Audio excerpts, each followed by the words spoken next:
Hello everyone, welcome to this new session on current affairs update. My name is Ashish and today I am going to discuss the state of Indian economy which is ready to face its worst recession in last 40 years. But before that let me give you an update about the COVID-19 pandemic. 2-3 session पहले we have discussed that hydroxychloroquine is not a proven drug और कल ही news आई है कि there are 3 countries, Italy, Spain and Belgium, they have stopped the use of HCQ as a COVID-19 drug. So I just wanted to pat my own back on this that we have analyzed it correctly. Now let's move on to the Indian economy. So this figure is taken from the Mint newspaper.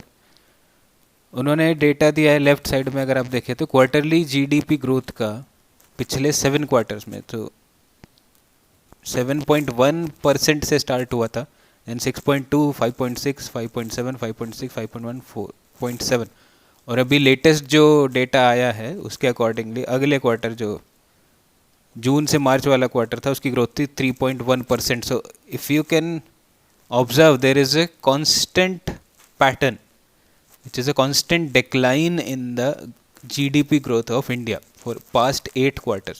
अगर एक quarter को छोड़ दें जहाँ पे 5.6 से 5.7 हुआ था which is almost equal, तो there is a constant pattern. तो अगर थोड़ी देर के लिए हम कोविड-19 को पिक्चर से बाहर भी रख दें, still Indian economy was not in a very good shape. That means there were structural problems with the Indian economy. और अब कोविड-19 ने तो सब कुछ एक्सपोज ही कर दिया है.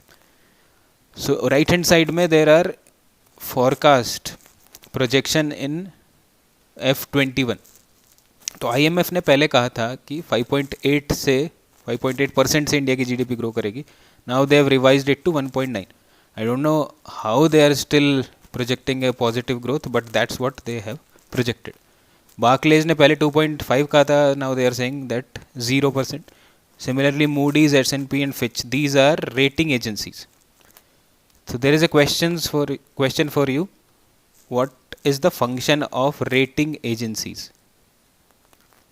रेटिंग एजेंसी क्या काम करती है वो पता करिएगा. अगर आपने एक मूवी देखी हो हॉलीवुड की, the big short, this movie is based on the global financial crisis, GFC जिसको कहते हैं, 2008 में जो आया था US के फाइनेंशियल मार्केट में. It is based on that crisis, the big short. तो अगर आपको इकोनॉमी और फाइनेंस में थोड़ा सा भी इंटरेस्ट है तो you will like this movie. तो बिग शॉर्ट में रेटिंग एजेंसीज़ के रोल पे भी एक क्वेश्चन आया था कि रेटिंग एजेंसीज़ कैसे, इसमें उनका भी थोड़ा बहुत रोल था GFC 2008 में. So try to find out what are the functions of rating agency. तो Moody, standards and poor and Fitch, इन्होंने 2.5 से 0 कर दिया है.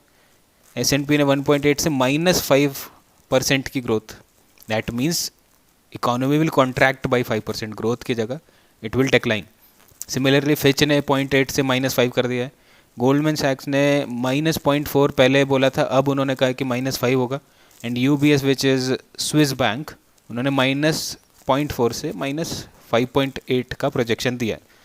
सो ओवरऑल सब ने अपने प्रोजेक्शन गिरा दिए हैं. My personal estimate is that the economy will contract at least by 10%. I still believe that these agencies are somewhere conservative in their approach. 10% से ज़्यादा का ही contraction होगा जितना मेरा अनुमान है. Now let's wait and watch. Now let's delve deeper into it. तो according to Standards and Poor, ये 4 decades का सबसे बुरा रिसेशन हो सकता है जो कि इंडियन इकोनॉमी में अब आएगा. एटलीस्ट 5% का उन्होंने बोला है कि कॉन्ट्रैक्शन हो जाएगा इकोनॉमी में, assuming that जो कोरोना केसेस हैं they will peak in the month of September. NITI Aayog का एक एनालिसिस आया था, उन्होंने बोला था कि 16 मई को इंडिया में कोरोना के केसेस 0 हो जाएंगे. उन्होंने एक बड़ा अच्छा से ग्राफ भी बना के दिया था. और जबकि 16 मई के बाद से एकदम से केसेस शूट अप हुए हैं. So I don't know which research methodology they were using but that is the case. अब इसके रीज़न्स क्या हैं कि इकोनॉमी की इतनी बुरी हालत होगी. सबसे पहला रीज़न 2 महीने से ज़्यादा का लॉकडाउन हो गया, बहुत ही स्ट्रिक्ट वाला. Now that may be another debate कि लॉकडाउन वाज नेसेसरी और not. That is all together a different thing. I am not going into that, but economy पे उसका इम्पैक्ट आया, that is a fact. Second reason is the exodus of migrant worker. Exodus is a very beautiful word जो vocab में भी कई बार पूछा गया है. That means movement of masses from one place to another. तो माइग्रेंट वर्कर्स जो हैं वो बड़े शहरों से अपने गाँव की तरफ जाना शुरू कर दिया उन्होंने. दैट इज़ अनदर रीज़न कि शहरों की इकोनॉमी पे इम्पैक्ट आएगा इसका.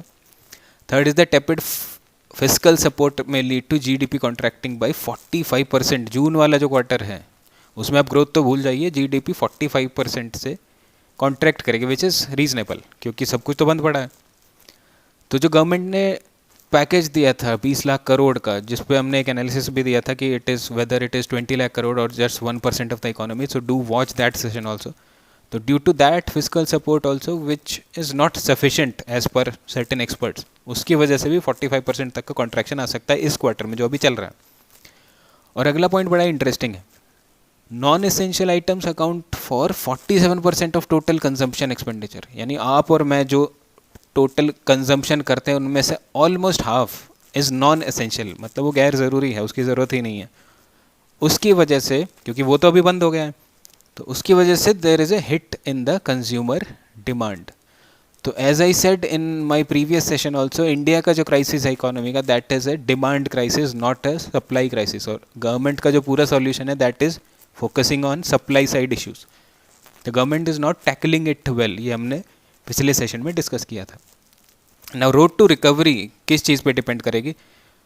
पहला, कितना जल्दी कोरोना का कर्व फ्लैट हो जाता है, यानी कितना जल्दी नए केसेस आने बंद हो जाते हैं, कम हो जाते हैं. दूसरा, labour market recovery which also will depend upon the coming back of the migrant workers. जो अपने अपने गाँव में चले गए, क्या वो वापस आएंगे? अगर आएंगे तो कितनी जल्दी आएंगे? That is another question. By the way, I want you to find out who is the labor minister of India. पिछले 2 महीने से माइग्रेंट वर्कर्स का इशू चल रहा है, लेबर लॉज सस्पेंड कर दिए गए हैं कुछ स्टेट्स में, बट लेबर मिनिस्टर कहीं भी पिक्चर में नहीं आ रहे हैं. So please do tell me in the comment box who is the labour minister of India and why he is not coming on the main stream media. Next thing will depend upon the ability of the sectors in the economy to recover from this shock. जितना जल्दी वो recover कर लेंगे, जितना जल्दी उनकी balance sheet सही होगी, उतना जल्दी ये ग्रोथ हो सकती है. क्योंकि अभी तो कॉन्ट्रैक्शन होगा, उसके लिए ग्रोथ में जाने के लिए उनकी बैलेंस शीट भी तो सही होनी चाहिए. That is another thing. और जितना देर तक ये लॉकडाउन चलेगा उतना ही वो रिकवरी वाला जो पीरियड है that will enhance. And finally we need adequate fiscal support from the government. So the only body that can save Indian economy is government of India. इसके अलावा अभी कोई कुछ नहीं कर पाएगा. आरबीआई के जितने मेजर्स होने थे वो हो चुके हैं. RBI can not do anything now. The only body as I said is government of India which can save Indian economy. वो कैसे करेंगी? सिंपली यूजिंग हेलीकॉप्टर मनी, यानी print the money and distribute. अब आप कह सकते हैं कि printing more money will lead to inflation, तो इन्फ्लेशन उससे बढ़ जाएगा. लेकिन इन्फ्लेशन को कम रख के आप करोगे क्या अगर आपकी इकोनॉमी नहीं बचेगी? So that is another argument. Whether they'll do it or not, only time will tell. But as of now, India needs a strong fiscal support. So, with that, we come to the end of this analysis. I hope you liked the session. We'll again meet with some new topics. Till then, keep practicing. And if you have any query, you can send it to me on the below email ID. Keep learning.